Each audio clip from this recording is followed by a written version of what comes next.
Today, in the next few days, I'm going to interview with some of the ladies who's going to race for the Air Race Classic starting here in Lakeland, Florida. Air Race Classic 2022. Should be interesting. My first interview is going to be with Grace, Olivia, and Chloe. They have a wonderful story. Here it is. Hi, my name is Grace. My name's Olivia. And I'm Chloe. We're here in Lakeland for the Women's Air Race Classic 2022.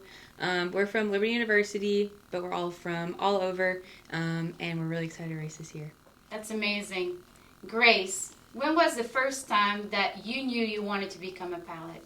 I was driving to college. I grew up in California, and my dad and I were going cross country to drive to Liberty. And I originally wanted to do something with art, but I wasn't really feeling like at peace about it, and I wasn't very excited to start college. And then my dad kind of offhand said, you know, they have like an aviation program. And I was like, I could never do that because I was never really into STEM or anything like that. I kind of always pictured myself doing something creative. And then I was like, well, I love traveling, and I love, you know, seeing the world and nature. And so I prayed about it, and it felt like God was really calling me to start. And I was like, well, I have nothing to lose.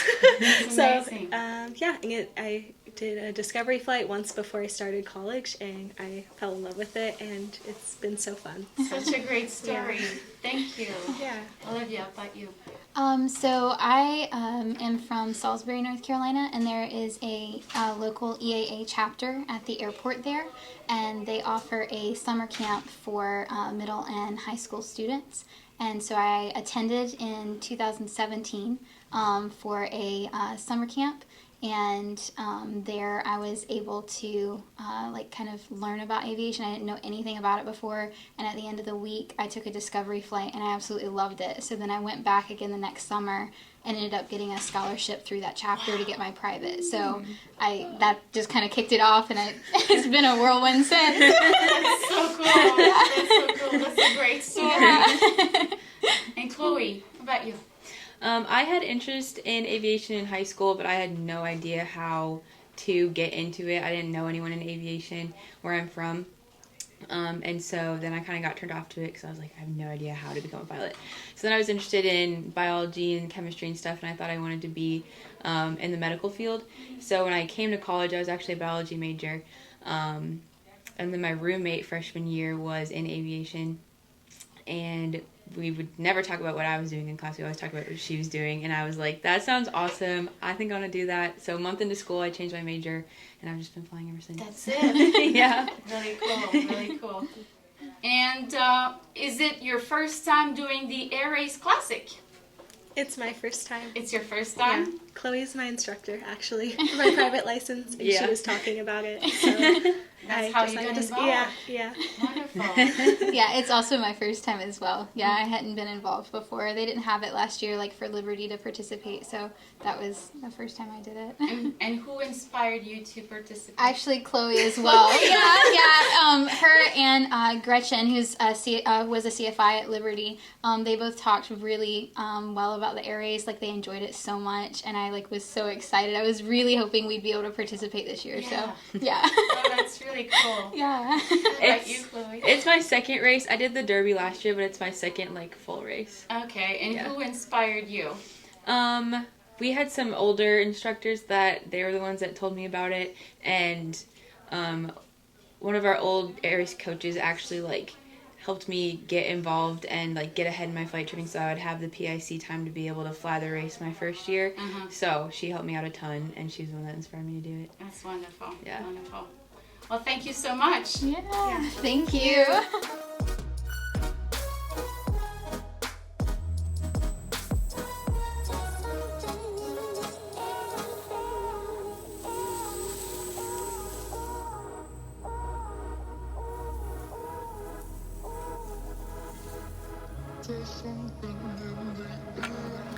Thank you so much, Gretchen and Terry, for allowing me to hear about your story.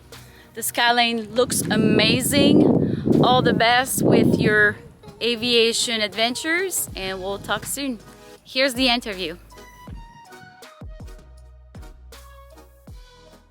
Terry Fiala and Gretchen John. Well, thank you so much for taking the time and tell your story.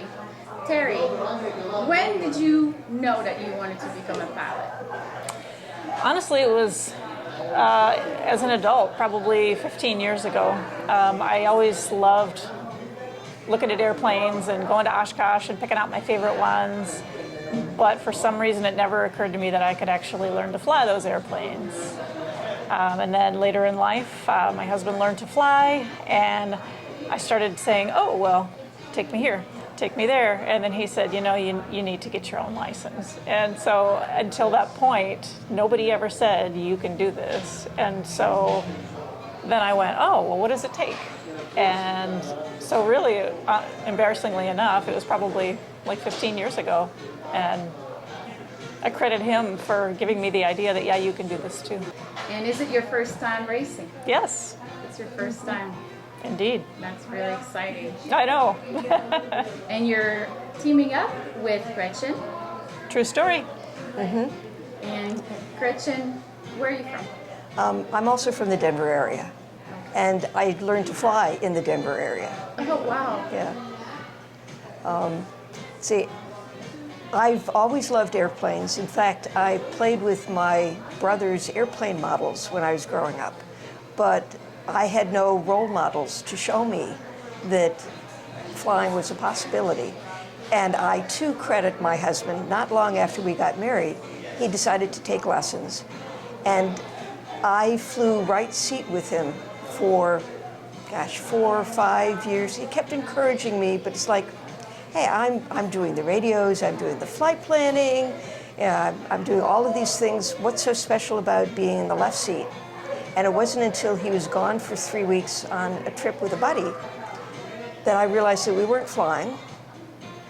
So I found myself an instructor, and I took lessons, and I discovered how wonderful it was to be in the left seat. And the joy that you get from flying, but also what it does in terms of your own feelings of self-confidence, showing what it is that you are really capable of doing, and of doing something that brings gratification, and it's a lot of fun. This will be my 25th. 25 Yes. races. My first race was in 1991. I was on the board of directors for a while. I'm now doing assistant things and helping with the website and database and doing a lot with history. I would love to be able to do this until I can't fly anymore. That's amazing. Would you be able to show me what the process is as far as planning goes? Do you have anything with you here?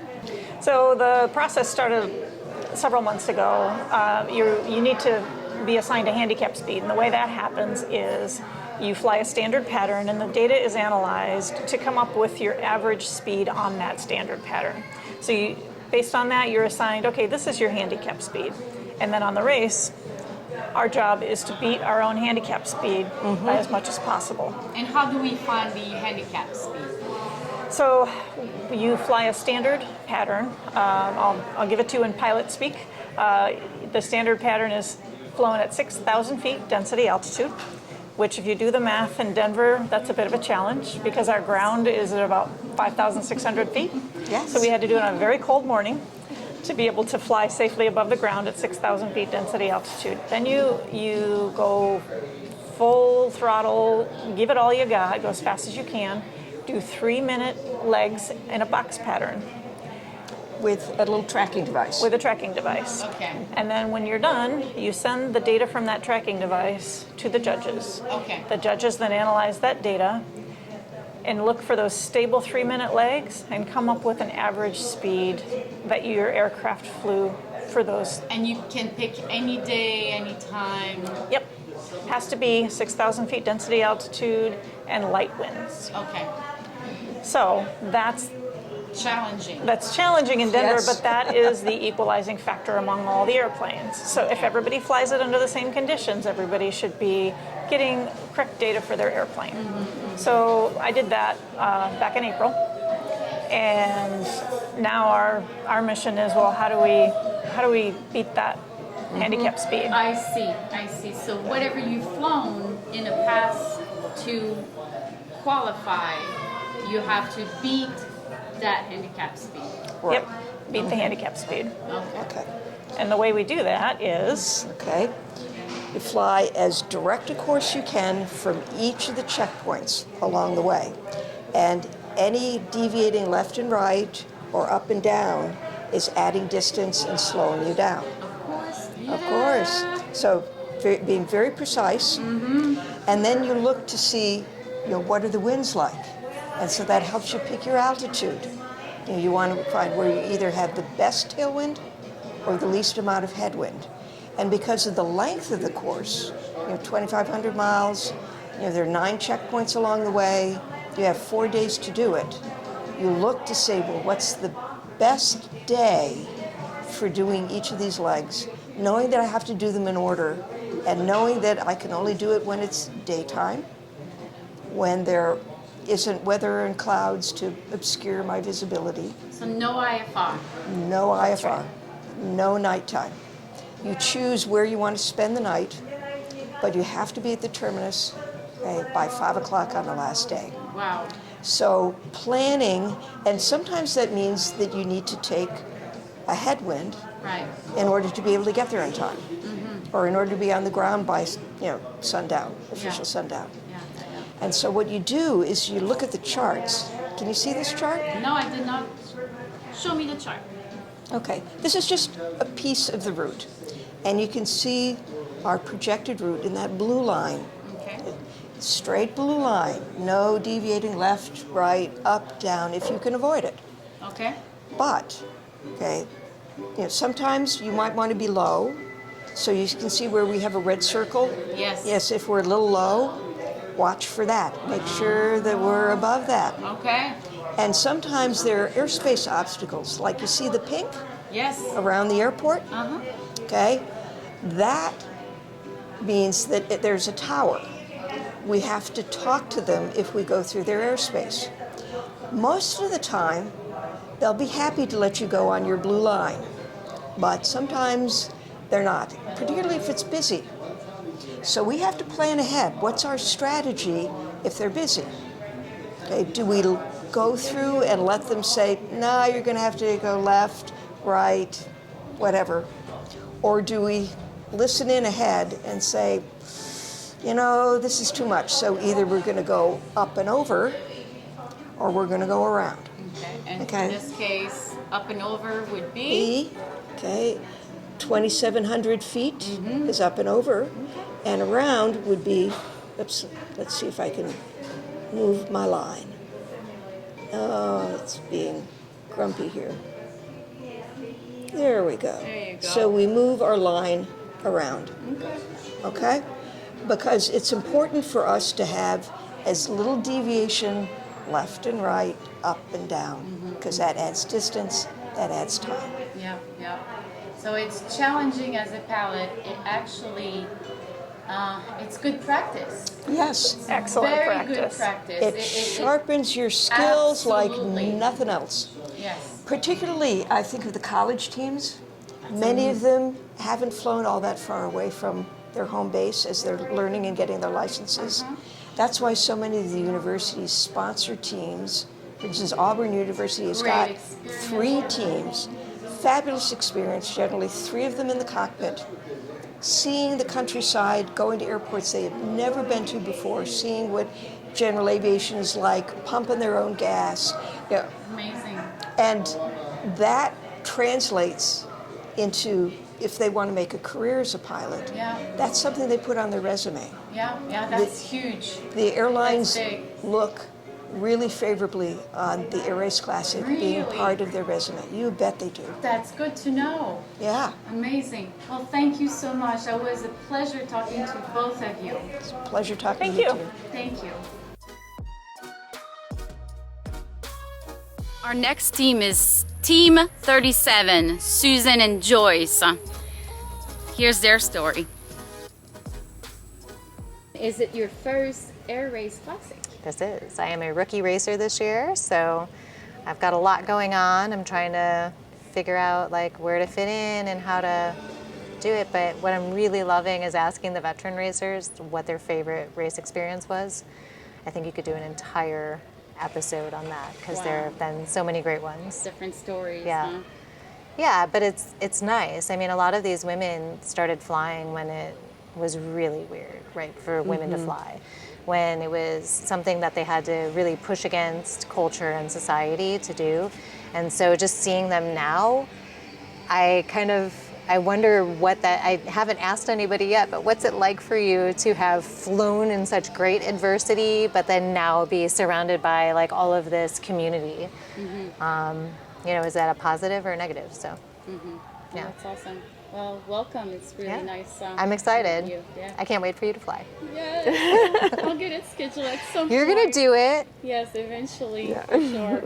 And Joyce. So this will be my second race. I flew the air race in 2011, and then after the air race, my airplane needed a total engine overhaul, so it was out of commission for about 5 years. I did get the overhaul, and then in 2016, I was attempting to fly the 2016 air race, but unfortunately, we had a mishap getting to the race with the airplane, so we had to scratch, and we couldn't fly. And so this will be my actual, since we made it here yesterday, this will be my actual second race that I'll be participating in. How long have you been a pilot? So I have been a pilot since June of 2003.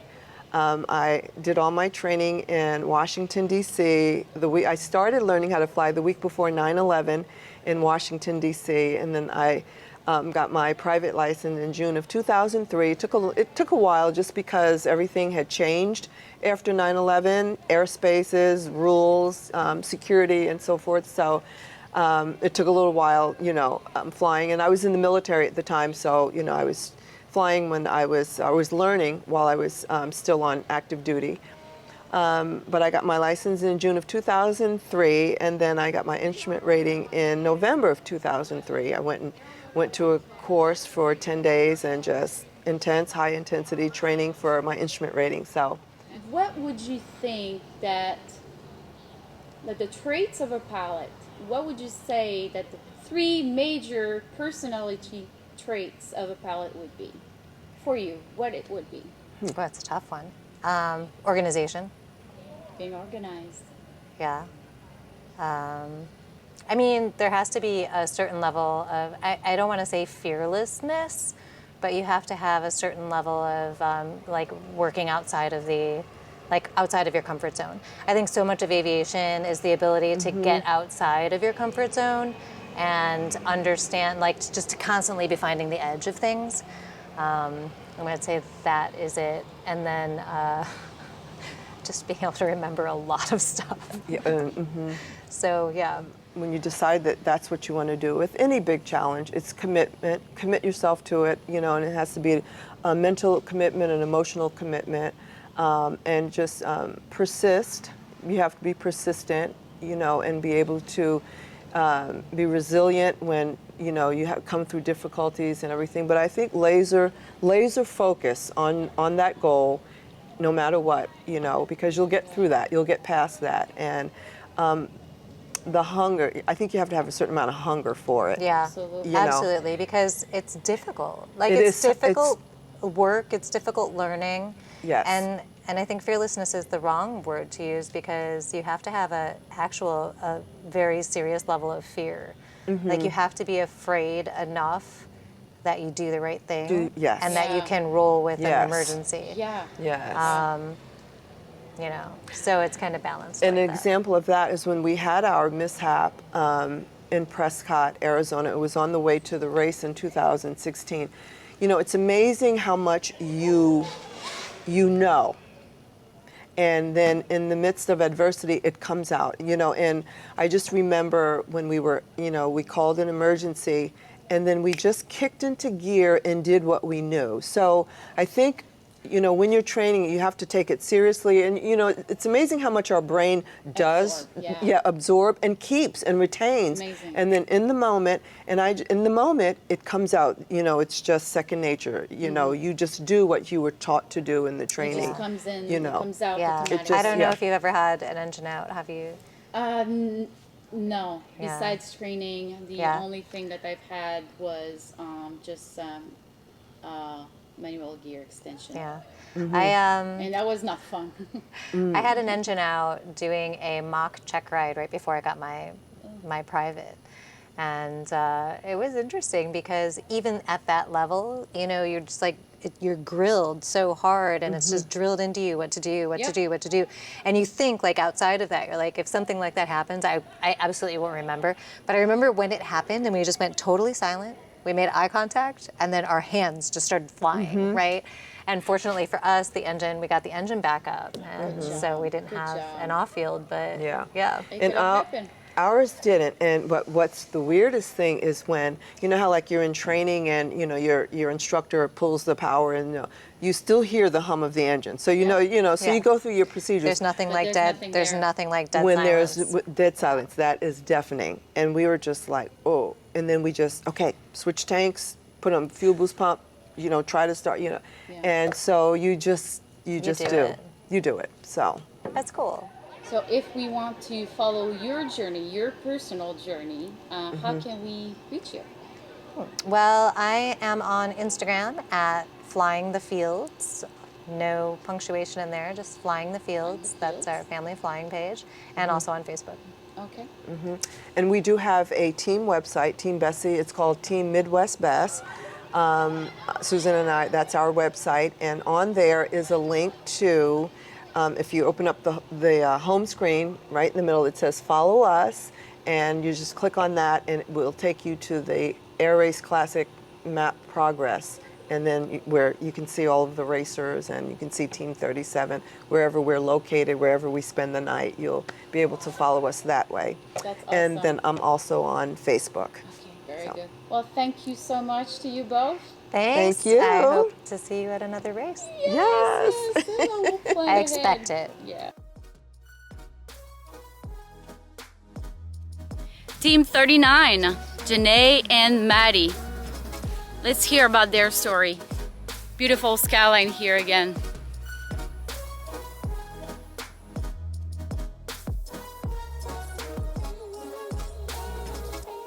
Thank you so much, Janae and Maddie, for meeting with me. Would love to learn about your story.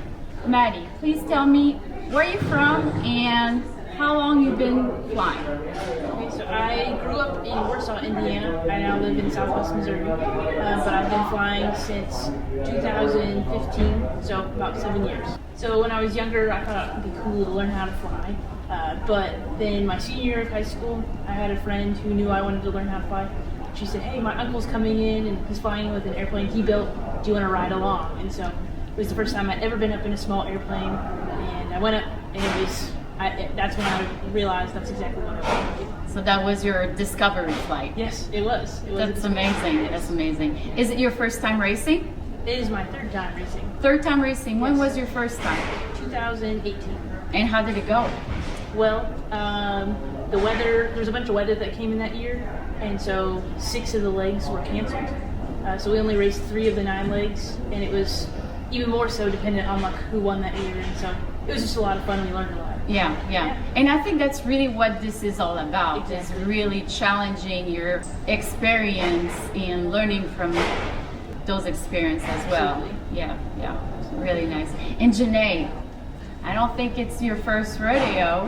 No. My mother was an old powder puff derby air racer. My father was a pilot also. And I was always sick in the back seat of our family debonair until one year I met my mother at the end of a race and flew home with her in the front seat. And I realized I just needed to be in the front seat of an airplane, not in the back seat. And she was an instructor, so she started teaching me to fly. And we actually raced our first little race 50 years ago this year. 50. 50. And for 9 years now, we raced, I raced my first international race with her. I went as her co-pilot. I knew nothing, but back then they had a race called, in addition to the powder puff, the Angel Derby was the international air race for women. Okay. And so we did race, I raced 2 of those as her co-pilot. That's a lot of experience right there. So you've been doing these races for a long time. Right. I have since flown several others. I then stopped racing. Okay. Stopped flying for 15 years. Had 3 babies. Okay. And when my daughter was in high school, I said, need to race again.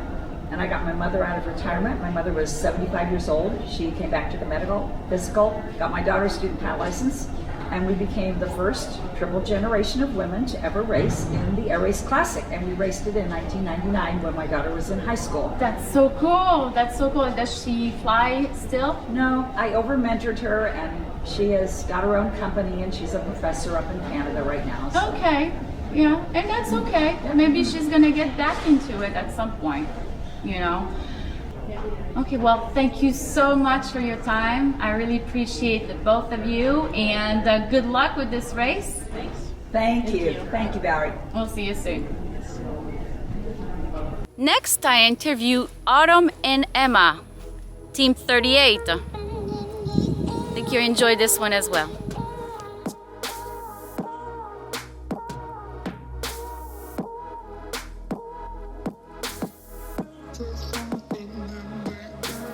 Thank you so much, Emma and Autumn, for meeting with me today. I took a little stroll earlier and I went to see your plane. Really? Yeah. Are you excited? Super. That's awesome. Yes, good. And that's how you should feel being ready, because this is a big event. So, Autumn, how long ago you really knew that you wanted to become a pilot? It's been a while. I was actually a military brat. My dad was in the Air Force, so I lived on a lot of military bases with runways on them. I always saw planes going over there, and I wanted to be in them. Never really had a super chance to be in them. Until I moved to Florida, we finally got a chance to, and we were on an airliner. We went to Illinois. Came back, I was like, this is super cool. I want to see more of this. Like, super fun traveling. So then we came back, and I was in middle school at the time. I was like, I think I know what I want to be. I think I want to be a pilot. Well, I ended up going to the Central Florida Aerospace Academy here in Lakeland, Florida. Nice. And I got my pilot's license by 18, and it was super cool. Congratulations. That's pretty amazing. It was awesome. Yeah, well, good for you. And is it your first race? It is. Super excited. I've heard a lot of good things about it, and I think it's going to be a great learning experience. Yes, absolutely. And Emma, how long ago you really knew that you wanted to become a pilot? So for me, it's a little bit opposite. I'm 20 years old, so probably whenever I was 20, I was like, I'm not sure exactly what I want to do with my life. I was at a different college on the east coast of Florida, and I was like, I don't want to do like a boring office job and just like be content all day. So I ended up doing a discovery flight at 20 years old, and then I was like, wow, this is amazing, I love it. And then one of my friends actually was to Polk State, and she was like, this is an amazing program, the area is nice, the airport's expanding, so I came over here and checked it out, and then from there, I guess it's history. That's really cool. And you both are going to Polk State, correct? Yeah, that's good. And is it your first time doing the air race? Yes, this is my first race as well. We're super excited, we're ready for it, and just excited to see how it goes. When did you start getting ready for this race? It was just a couple months ago. We found out about it, and from there it was like, oh man, we have to start registering for this, getting everything put together. But yeah, after that, it started going so quickly. We found out about it. Next thing you know, we're registered. We're a team, and from there, it's getting organized. Getting everything put together, set up, so we can go. Who would you say that inspired you to want to do the race, the Air Race Classic? I think for me, it was Joanne Alcorn. She's our mama bird, which is like someone who kind of oversees us, make sure we understand what's going on, and kind of helps us, guides us to be able to go on the race in the first place, and helps us through it. And she's telling us all like her stories and things she did there, and how cool it was to kind of travel and see the country while racing yourself, learning all these new things while you're on this race. And I was like, wow, that's super cool. Like, I want to do that. So much experience that you can, get with just this race. It's amazing. A lot of planification. And who would you say, Emma? Definitely Joanne as well. Yeah, she's been a great mentor and leader, just somebody to look up to throughout the race. She really is kind of like a mom for us now. Yeah, she's helped us so much. This is so awesome. Oh, that's really great. Well, thank you so much. Good luck with the race, and we'll see you soon. Yeah, see you soon. up next, I'm interviewing Susan, Danielle, and Mary with Team 28. I think I recognize this Skyline. Skyline November 269 Sierra Alpha. Let's ask about this Skyline. I think I've flown with it before. I have a treat here today. Marie, Danielle, and Susan, thank you so much for taking the time to meet with me. How long ago have you started your flying lessons? I would say probably in the 50s, at least 1956, 55 or 56, because I did get my license in 57. Okay. You know, it takes a while to get all those out. Yeah. So you started your flying lessons, and when did you really know that you wanted to become a pilot? Well, I guess I became interested in the 1940s, and, you know, during World War II, when my brother went into the Air Force.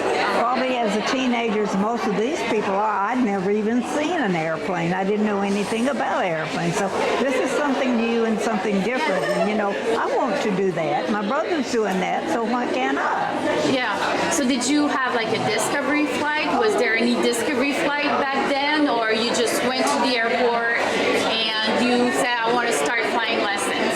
Well, after I graduated, I was working in the VA. And there was a pharmacist there that had an airplane, and she flew. Her name was Mary Ward. It so happened she was related to me. I didn't know it at the time.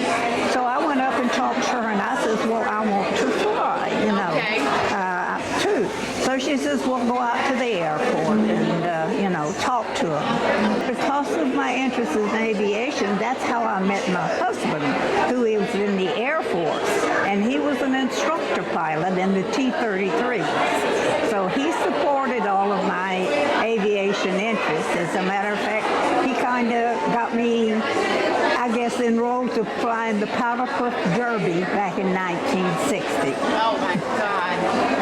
Susan, how long ago have you started flying?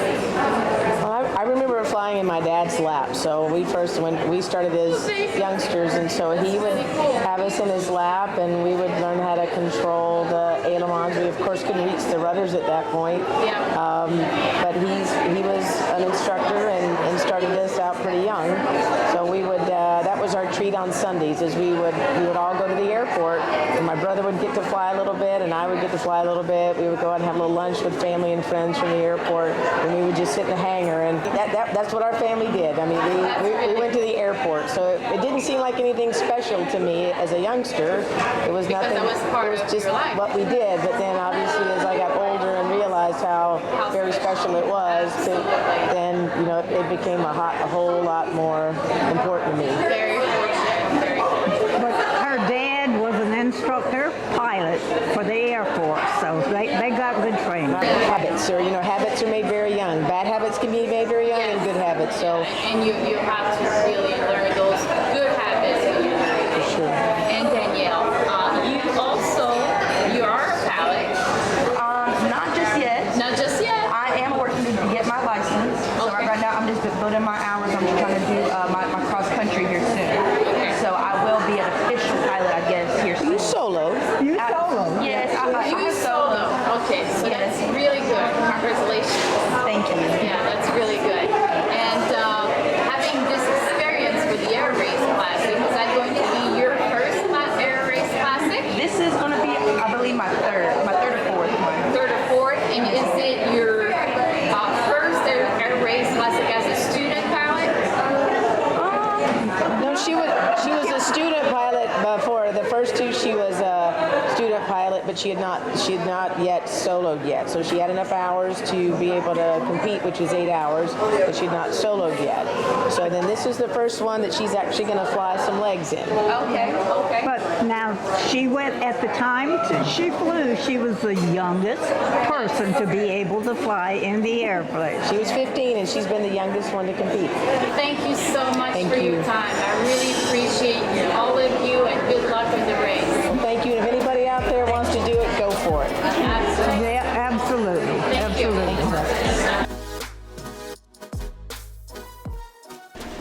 Well, we're here today in Lakeland, and tomorrow is the start. I have Lauren and Mel here with me today. Team 40. Yep. Kay's Angels. Yes, thank you so much for meeting up with me today.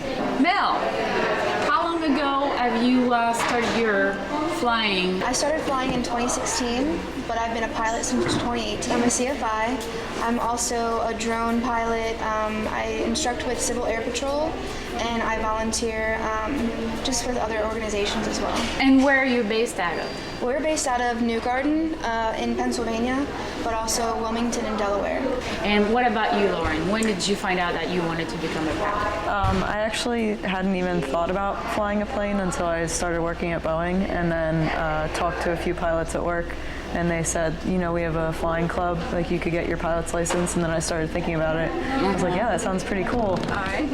That's cool. And then I joined our flying club, and I was flying for about 3 years, had some hiccups. We had a plane get totaled, so I finished my rating at New Garden, and Mel was the CFI that signed me off for my check ride. And that's how you met? Yeah. Okay. All right. Yeah. That's great. And was she the first woman CFI that you had, or? Yeah, she was. All three of my other ones were all male. I had some good, some bad, and then whenever we got in the cockpit together, I think we just like meshed well. We clicked really well. We had good CRM. That's awesome. She was my first female student as and well. she was your first female student? Yep. That's really cool. So after Lauren became a pilot, she decided to become a tailwheel pilot. Yes, we did. So I taught her tailwheel too. Yeah. Okay. Now you're racing. Is it your first race? Yes. For both it's of your us. first race. How did you find out about the Air Race Classic? So I've known about the Air Race Classic for a while, ever since I started my lessons in 2016. I became a 99s member. So I went to one of the conventions, met a few racers, was super excited about it, but I was just kind of waiting for the right time to join. I wanted it to be a challenge, but I wanted to make sure that I had a good partner and a good plane and the confidence to do it. This year is the first year that we've been able to do it since COVID happened, and I figured, why not? Why not now? And she actually mentioned the race to me after one of our tailwheel lessons. Okay. And I said something, oh, that sounds really cool. And I wasn't realized she was like asking if I wanted to do it. She was all set in her mind. Yeah. She knew she was going to do it, no matter what. So eventually I was like, well, let me know if you need like a backup. She's like, no, I need a partner. Yeah. I was like, you. I'll sign up. So that's kind of how I got looped into it. But it's been a blast so far. So. Why racing? What really got you thinking about the Air Race Classic?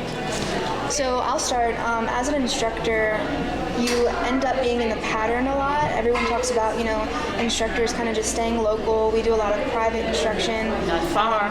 Yeah, so I haven't done a lot of cross countries since training, and I really wanted to challenge myself. And I knew this kind of challenge would definitely bring back the passion that I have for aviation. But also, I found out about the book, and I fly the plane at this flight school, and I never knew that there was a history of racing with the plane that we teach instruction in, and that's the same plane that Lauren took to her check ride. So I see you have the book there, and I see you carry Snoopy. Can you talk to us a little bit about the history that you have there? So the plane that we're racing, it is the third owner with my flight school, which is New Garden Flight Connection. Okay. And the original owner found out through registration, and they sent us a package, and part of that package was a book. Okay. So inside of the book, we read all about Kay Blevins and her race partner and then daughter, who was her race partner, Laura Hartley. We read all about their trials and tribulations with racing, and I think that's what really brought it home for me to race this year. So it was just a matter of time. That's very cool. And the Snoopy, where does he fit in there? So Snoopy is a part of the book and is now part of our race journey, because one of the races that Kay did with her partner one of the other women in the race, their husband was the creator of Snoopy and gifted all the teams a Good Luck Snoopy. Okay. So when we reached out to Kay and to tell her that we read her book and we're going to be racing, she sent a care package, and part of that care package was the Snoopy. That's really special. And she also sent vinyl stars.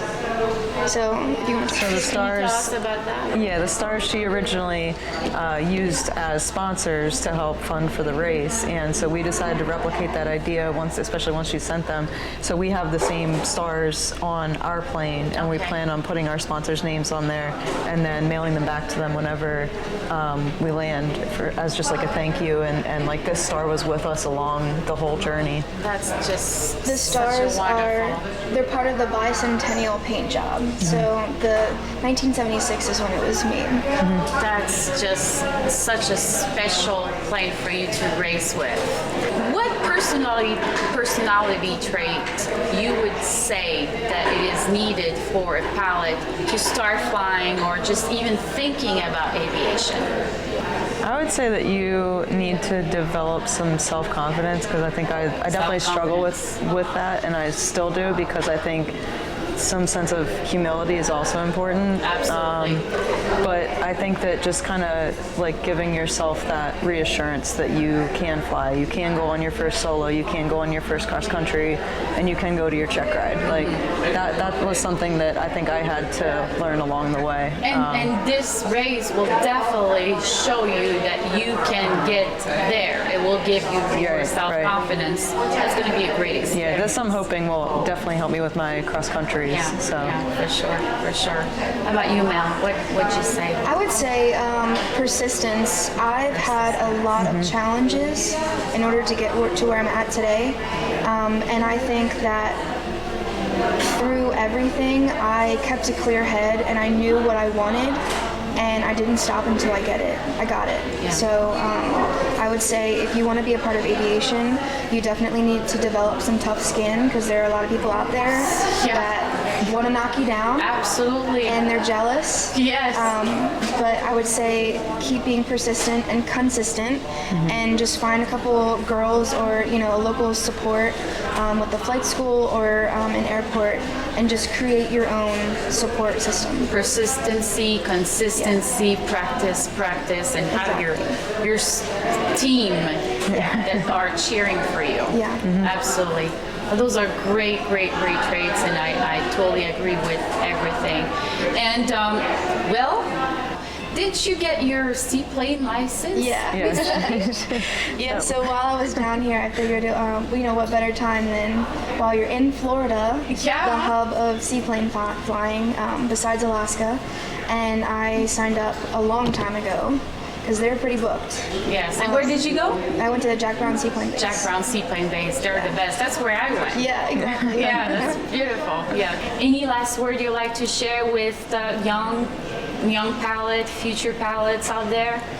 For me, I think it's just a matter of I wish I had known I could fly sooner. Yeah. So that's why I really enjoy seeking out helping the youth get into aviation, because that was a good chunk of time I could have been enjoying this much sooner than what I am now, because I have a blast with it. Yeah. So for me, that's the biggest thing, is always try to give back and make sure that you're upbringing the next generation to follow you. Yes, no, that's really good. I would just like to say, if you don't know, try and reach out to a local chapter through EAA, Civil Air Patrol, just trying to get involved with your local airport and see if there's anybody that can help you with those first few steps. We are kind of lucky because we have a background in Civil Air Patrol with volunteering, and with the EAA they do the Young Eagles flights. So there are ways that you can get involved and slowly develop, find a plan for financial if you need to. Yeah. But yeah, so reach out if you need help finding anything. But once you're in, you're hooked. So good luck. That's it. Good luck. Yes. But and then good luck to all the teams that are racing with us. Yes, good luck with to all the teams, and good luck to you. Yeah, Can't wait to see what the future will bring you all in the future. I'm sure you're going to do great. Yeah, well, hopefully we'll see you guys in Terre Haute at the finish line. Yes. Well, thank you again. Thank you. Thank you. Take care.